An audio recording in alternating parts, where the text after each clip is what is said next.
નમસ્કાર. આજના આપણા આ ખાસ વિશ્લેષણમાં એક જબરદસ્ત અને એકદમ રમૂજી ઘટનાનું આપણે જાણે કોઈ સિરિયસ ડોક્યુમેન્ટરી હોય એ રીતે પૃથક્કરણ કરવાના છીએ. એક એવી વાર્તા જ્યાં ગામડાની સીધી-સાદી લાઇફસ્ટાઇલ, અચાનક આવી પડતી મુસીબતો અને બધું જ કેવી રીતે ગોટે ચડે છે એની મજા છુપાયેલી છે. સમાધાનનો ડેન્જર અંત, બસ આ જ પ્લોટને આપણે સ્લાઇડ્સ દ્વારા સ્ટેપ બાય સ્ટેપ ડીકોડ કરીશું. એક નાનકડી ઘટના કેવી રીતે મોટું અને હાસ્યાસ્પદ રૂપ લઈ લે છે તે જોવાની ખરેખર મજા પડશે.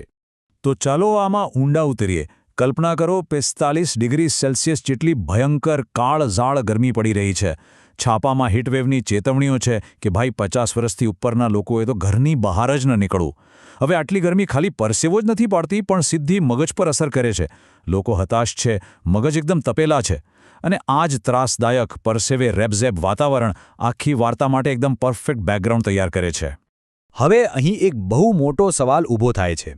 એકદમ શાંતિથી, વ્યવહારિક રીતે કોઈ સમાધાન ચાલી રહ્યું હોય અને અચાનક જ ગામના કેટલાક પીધેલા તોફાની તત્વો ત્યાં આવી ચડે તો શું થાય? બસ આ જ એ હુક છે જે આપણને આ વિશ્લેષણના અંત સુધી જકડી રાખશે. બધું જ એકદમ સ્મૂથ ચાલતું હોય અને અચાનક જે અંધાધૂંધી મચે ને એ ખરેખર જોવા જેવી છે. ભાગ પહેલો, સેટઅપ, જ્યાં ગરમી અને લોકોની મહત્વાકાંક્ષા બંને ચરમસીમા પર છે. આકરી ગરમી માણસ પાસે શું નથી કરાવતી. એક પાત્રાનો બચાવ જુઓ. એ કહે છે કે મને મારી મજૂરીના પૈસા ન મળ્યા એટલે મેં આખું કૂલર જ ઉપાડી લીધું.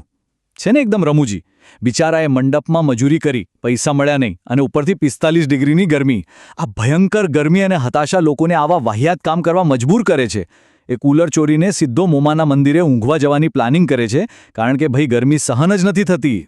હવે આ સ્લાઇડ વિશે સૌથી રસપ્રદ બાબત એ છે કે આ આંકડો 30. એક તરફ ભયંકર ગરમી છે તો બીજી તરફ હરિભાઈ અને ગામના વડીલો 30 વીઘા જમીનનો એક બહુ મોટો સોદો નક્કી કરવાની તૈયારીમાં છે. આ જમીન બોરવેલ અને તળાવની નજીક છે એટલે આર્થિક રીતે આ કોઈ નાનોસૂનો સોદો નથી, બહુ મોટો ફાયદો છે. અને આવા મોટા ડીલને પાર પાડવા માટે ગામમાં શાંતિ જળવાઈ રહેવી કેટલી જરૂરી છે એ તો આપણે સમજી જ શકીએ છીએ. ભાગ બીજો, ધી ઇન્સિડન્ટ, જ્યાં આ શાંતિપૂર્ણ ચર્ચામાં અચાનક જ મોટો ભંગ પડે છે. આખી ઘટના કેટલી ઝડપથી બદલાય છે ત્યાં ટાઈમલાઈન પરથી સમજી શકાય છે. સવારે જમીનનો મોટો સોદો નક્કી થાય છે. બપોરે અચાનક એક ગાડીવાળો સામેથી આવતા બાઇકવાળાને બચાવવાના ચક્કરમાં કાબુ ગુમાવે છે અને સીધો જ પેલા વડીલોની ઊભેલી ગાડી સાથે ધડાકાભેર અથડાય છે. આગળનું આખું બમ્પર સાફ. પળોમાં જ નુકસાનીની માંગણીઓ શરૂ થઈ જાય છે. 50-60 હજારનું નુકસાન છે. પણ નવાઈની વાત એ છે કે વાર્તા અચાનક માફી અને સમાધાન પર આવીને ઊભી રહી જાય છે. આવું કેમ થયું હશે? અકસ્માત કરનાર ડ્રાઈવરની હાલત ખરેખર દયનીય છે. એની આજીજી સાંભળો. હું મારા છોકરાઓનું પેટ ભરવા માટે ગાડી ચલાવું છું. મારો બીજો કોઈ ધંધો નથી. મહેરબાની કરીને મને માફ કરી દો.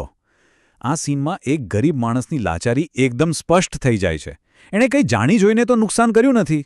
સંજોગોવશાત ભૂલ થઈ ગઈ અને હજારો રૂપિયાનો દંડ ભરી શકે એવી તો એની બિલકુલ હેસિયત નથી. તો અહીં સૌથી અગત્યનો મુદ્દો એ છે કે વડીલો આખી પરિસ્થિતિને હેન્ડલ કેવી રીતે કરે છે. 3 વસ્તુઓ જોવા મળે છે. પહેલી, તેઓ ડ્રાઈવરની ગરીબી સમજે છે. બીજી અને કદાચ સૌથી પ્રેક્ટિકલ વાત એ છે કે જો અત્યારે પોલીસ કેસ કે ઝઘડો કરીશું તો પેલો 30 વીઘા જમીનનો મોટો સોદો હાથમાંથી જતો રહેશે. અને ત્રીજી, ગરીબની હાય શું કામ લેવી? ખરાબ કર્મોથી બચવા એ લોકો એને માફ કરી દે છે. ખરેખર આ એક અણધાર્યો પણ બહુ જ મેચ્યોર અને સમજદારીભર્યો ઉકેલ હતો. ભાગ ત્રીજો, ધી એબ્સર્ડ ટ્વિસ્ટ, વાર્તાની ચરમસીમા જ્યાં પેલા વાઘુ અને ફૂમતો જેવા તોફાની પીધેલાઓ એન્ટ્રી મારે છે. અને આ ખૂબ જ સુંદર રીતે એ વાતને દર્શાવે છે કે બે તદ્દન વિપરીત વિચારધારાઓ જ્યારે સામસામે આવે ત્યારે શું થાય. ડાબી બાજુ જુઓ, વડીલોનો ન્યાય છે. ગરીબ ડ્રાઈવરને માફ કરો, શાંતિ રાખો અને મોટા આર્થિક નુકસાનથી બચો. જ્યારે જમણી બાજુ છે પેલા નશામાં ધૂત યુવાનોનો ન્યાય. ગાડીને થયેલા નુકસાનના પૂરેપૂરા પૈસા માંગવા, ગરીબ ડ્રાઈવરને દબાવો, બધા સાથે મારામારી કરવી અને વડીલોના શાંતિપૂર્ણ સમાધાનને સવ જ કચરાપેટીમાં નાખી દેવું. આ સીધો ટકરાવ આખી વાર્તાને ટોપ ગિયરમાં મૂકી દે છે. હવે આ અંધાધૂંધી વધે છે કેવી રીતે? પેલા 2 તોફાની તત્વો વડીલોની કોઈ વાત માનવા તૈયાર જ નથી. તેઓ પેલા ગરીબ ડ્રાઈવરનો કાંટલો પકડીને તાત્કાલિક પૈસા માગે છે. વાત એટલી હદે બગડી જાય છે ને કે સીધી શારીરિક હાથાપાઈ શરૂ થઈ જાય છે.